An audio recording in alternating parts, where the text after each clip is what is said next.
Alright, BobalosRex here. And today we got a lore rant, and I'm going to be talking about the new island, so spoilers if you want to come back to this when it comes out, or, you know, when we know more. At any point, if you want to come back, I'm talking about the new island, because I learned a bunch of stuff while I was on it. I'm going to be showing it off in the background and talking about some stuff. So, if you don't want spoilers, thank you for stopping by. I'll see you all in the next one. If you're here for spoilers, I'm going to be reading some tablets I found and some stuff. Alright? So, let's get into it. Let me put this stuff on in the background while I go running around the island. So, let's talk about... Well, let's talk about what's going on the island. So you get to the island, all these people are here, the Arathi, the Earthen, the Goblins, they're all here for different reasons. Goblins kind of looking into this Azurite stuff. Earthen are trying to just study how it relates to the Titans. Meanwhile, the Arathi are more so studying the crystals and how they relate to Beladar. So, everyone's investigating this island for different reasons, but they all come here because of the visions, okay, from the crystal that's on the island. Now, this is just a small piece of the crystal, and then there's like a area you go down called the Forgotten Vault, which you're going to see in this, where I find these tablets, and I'm going to read what these tablets are. But this crystal has a name like Beladar, and its name is Hymosul, or Hymosul, Hymosul, and it's called the Luminous Heart. All right, and it does have similarities to Azurite. We now know they're called their World Soul Essence, crystallized World Soul Essence. So that's what that is. And this island seems to be in the storming sea. We have these passing storms. That's a whole theme of the island, these passing storms constantly. Yeah, we got here fine. So we're getting through the stormy sea. And there were multiple groups of individuals on the island. And then the stone tablets talk about one of the earliest groups we know here, which happened to be the Vrykul. But the last people that were here were the Kultirans. Alright, they showed up during the Fourth War, which is BFA. And they were looking for Azurite. And then they all disappeared mysteriously, which gives me like Roanoke vibes. But it also makes me think, right? We know Beladar teleported the Arathi down there. Did this crystal teleport these Kultirans somewhere? Interesting. And then, this island may not be a big main thing, but this island does have an interesting history. But one of the interesting things that is brought up from one of the quests here is how close they are to the Arathi being like, oh, we're getting closer to where we come from. And it's like, are we going to be island hopping to Avalor in this expansion? You know, we got the theories of the goblins and the ethereal raids, but it's like, who knows?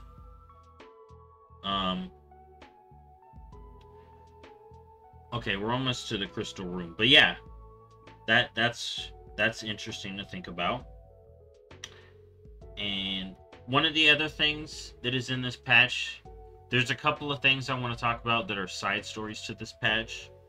I want to get to the first one here. The Kirin Tor are going to have a side story here.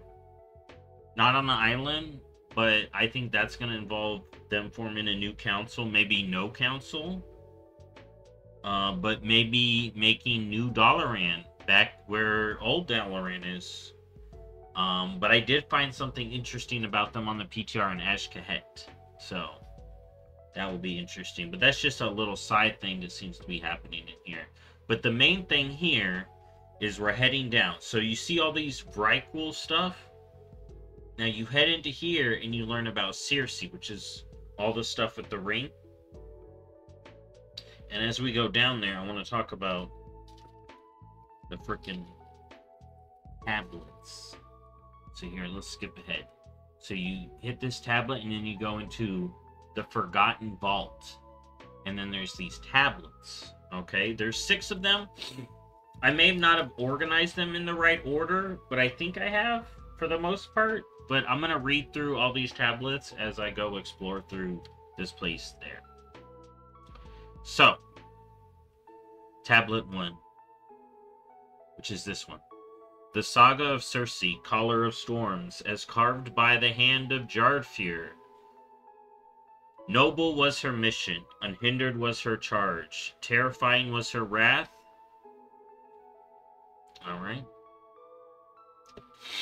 Then I have the second tablet that I found here. Threyir, the Eyes of Circe, born amongst peaks of storm, bound by spirit and kinship, anguished by waves of darkness. And here's the thing, you can just see it there, it was just there. They'll have something on top of the tablet as well, like a depiction, drawing. And this imposing metal skin figure. So the Vrykul that came here were not flesh Vrykul. Alright?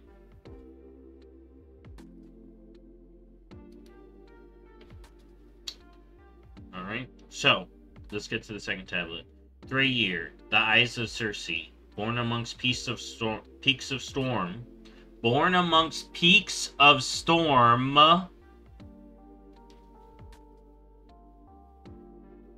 Is there a place called Storm Peaks or something? Peaks of Storm? I don't know. Bound by spirit and kinship, anguished by waves of darkness. So this is talking about the bird and the waves of darkness. So there is some dark stuff going on. And then this one shows the stoic metal skin figure carved on the tablet. Upon her shoulders sits a majestic winged creature. So, that's her Storm Pro. Then we have the third tablet. Remember, I ordered these in just a way, like, you kind of find them throughout. Himosul. And this is where I learned the name of the crystal. Himosul, the luminous heart. From the darkness of the earth she called. From the warring north we heard. With hand of iron and soul of fire we pledged. Alright, hand of iron, soul of fire. Warring north. Like, I'm trying to think of when the Vrykul were fighting. There were a couple of times early on. So we have to think about when this could be. But it's definitely when they were still stone, so before they were fleshy. And then they mentioned the darkness of the earth she called. So was the crystal calling for help to this group of Vrykul led by Circe, and they came here to help the heart. That they call Himosul. I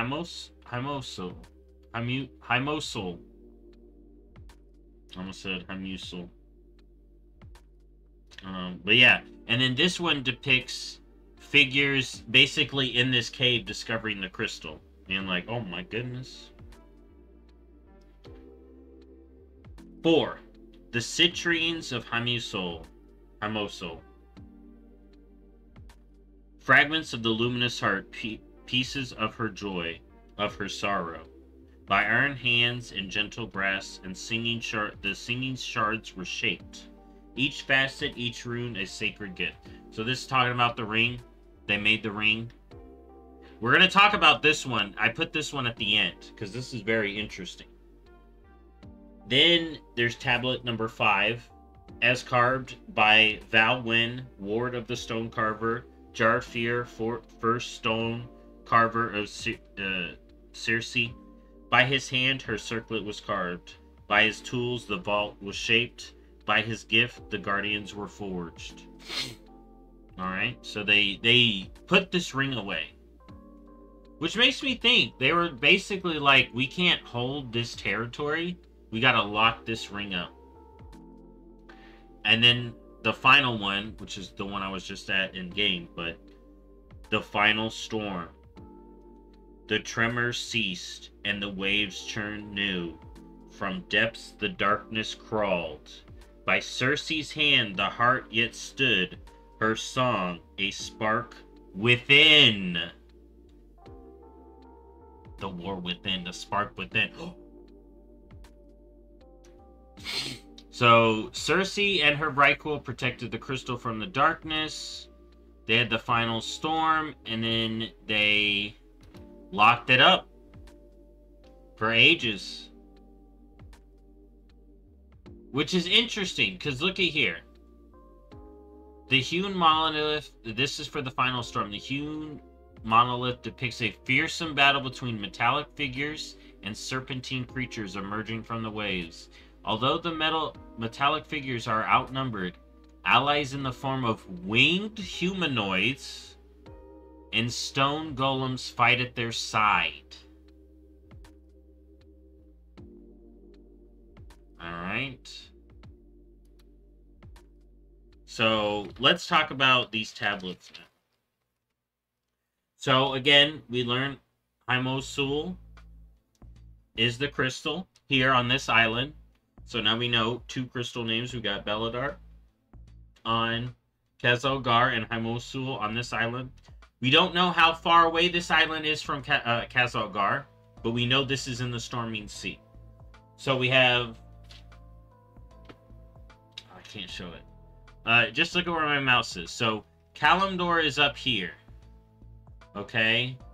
Pandaria is here. Khazalgar is here. The Storming Sea is this sea.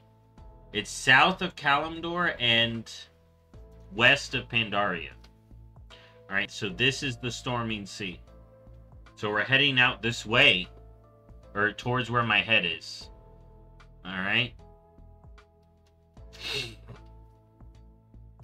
Alright. Next, we learn that these Vrykul, we had metallic Vrykul, winged humanoids, and stone giants versus these serpentine creatures from the waves. But remember how long ago this could be. Metallic Vrykul. The curse of flesh happened before the Well of Eternity. So the serpentine figures cannot be Naga. According to my... Unless these are Vrykul of... or metallic Vrykul of Odin. So this could be a force he sent. But they kind of came on their own. Oh my god. Alright. So, serpentine creatures from the waves could not be Naga. Because they would... If it happened a long time ago, which I think it did. Because we're talking about metallic Vrykul. Alright. And then who are the stone giants? Are the stone giants just like Titan Keepers or just stone giants hanging out with the Vrykul? Because, you know, the Titans kind of hung out with stone giants. You know, they had giants help shape the planet. Are these the Deep Walkers? Oh. Something to think about. But yeah, let's talk about the final storm. So, metallic Vrykul, winged humanoid stone giants. The Vrykul, we know. Are we talking about pre-gift of... Like, we're talking about pre-gift of flesh unless we're talking about Odin. But the North was warring, so it could have been... Man, I know there were a lot of Vrykul little wars. But it could have happened right at that time. Right at the time of the betrayal. Maybe some other old god stuff was going on. Down here. Maybe that's about the time we were having whatever seismic activity too. Because that would have been... The whole stuff with Tyr. Yeah, it may have happened around when Yogg-Saron was doing his breakout with Loken and everybody. Winged humanoids is an interesting one. But then with the stone giants, I'm like, Titan constructs, Titan keepers, elemental giants, and now maybe the deep walkers. I don't know. Then here's the thing with winged humanoids. It could be the Vrykul, so that could be the hints that, yo, Odin sent this crew here. Or this lady was pro-Odin. She an Odin follower. She a Valkyr. And that's who rolled up here. But we don't really see...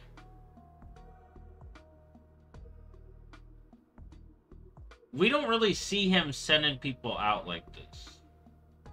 But we know he sent people to Avaloran, I believe. Or he sent people on an expedition to an area of heretics. I think that, yeah, that's Avaloran. So could this be on the way to there? But it sounds like this lady, Cersei, she went on her own. She was getting visions. Hamusul was sending visions to her to come to this place and protect it. Till a time. So who are the winged humanoids? Valkyr? Kyrian? That was a big interesting theory for me. Like, could the Kyrian have pulled up to help out these people in the past? Tol'vir? Because Tol'vir do have winged forms. But you wouldn't just say humanoid, you'd be like...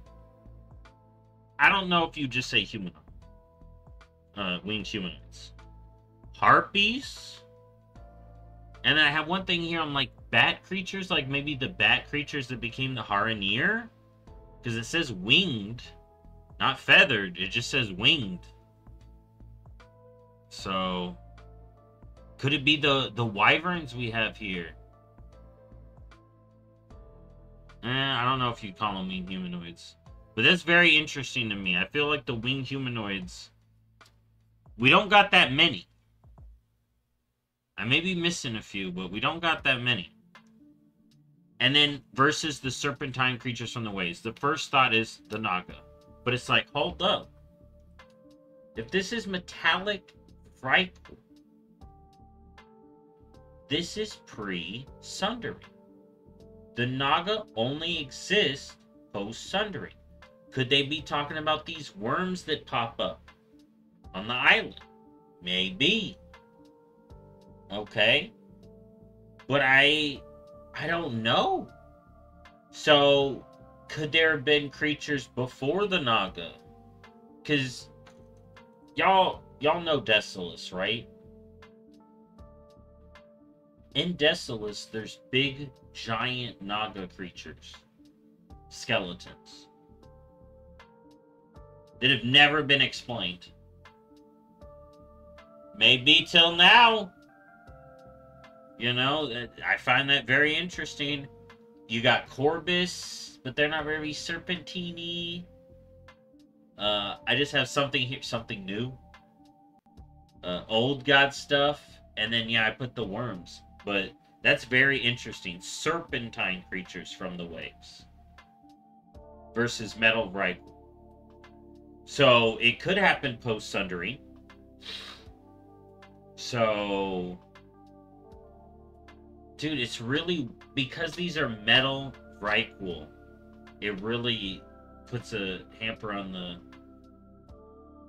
the post-Sundering. Because I thought, by the time we get to the Dragonflayer clan and all the Ymir, they're fleshy. And even that, so they were fleshy for a long time. And then they started getting the humans. So, like, I don't know, man. I don't know what would be around. So I find that very interesting. Unless, like I said, it's an Odin thing. Because Odin remetalized Vrykul. So he could have sent a crew out. But yeah, I really think those tablets are interesting, so I wanted to do a lore rant about them. Hope you enjoyed me talking about them. I wish I could have shown them more in game, but like I said, the servers were down, so we're working with what I got. But this island does have a lot of interesting stuff to it. I was trying to study the creatures. You can tell the interesting birds. There's a dragon. There's some ooze. There's crowlusks. There's also crabs and turtles. So, or I think there were turtles. And then, like I said, there's a couple of different kind of birds, and then the wyverns at the top. So, we talked about the tablets. We talked about all the other groups that are showing up to this island. I did a little talk about the Kirin Tor going on in this patch. Now, there are leaked voice lines that I gotta talk about. So these are extra spoiler, honestly. So, this is a conversation between Orwena and Magni. And they are talking about her having visions and her people not listening to her. And Magni's like, yo, I know how it is. I've had things giving me visions and stuff in the past too. And it's rough. But there's people here that will side with you. And basically being like, yo, Orwena, we'll help you out. So this could be major hints for us going to the root lands in 11.1 versus earlier, which is what I was hoping for. And that is interesting if we are going to have the goblin patch, which may not be a thing. It may have been, maybe a big red herring. But I do think there's no coincidence Kazan was in the background. But if we do have Orwena and Magni having a conversation and her wanting to get help, we are going to have to visit her people for us to get them as an allied race. And people are saying this confirms it, that confirms. No, the confirmation of them being an allied race is already in. They're already confirmed. They have customizations. Okay? We already know this. It's already been confirmed. Just when? When is the question? Maybe 11.1. But yeah, that's the lore rant so far on Siren Island. Siren Isle. Alright, Siren Isle. 11.0.7 Siren Isle. Interesting. It's an interesting little island. I can't wait to get more into it, and I can't wait to get more into these quests that are hidden from us. Anyways, thank you for watching as always, and I'll see you on the next one. Bye-bye.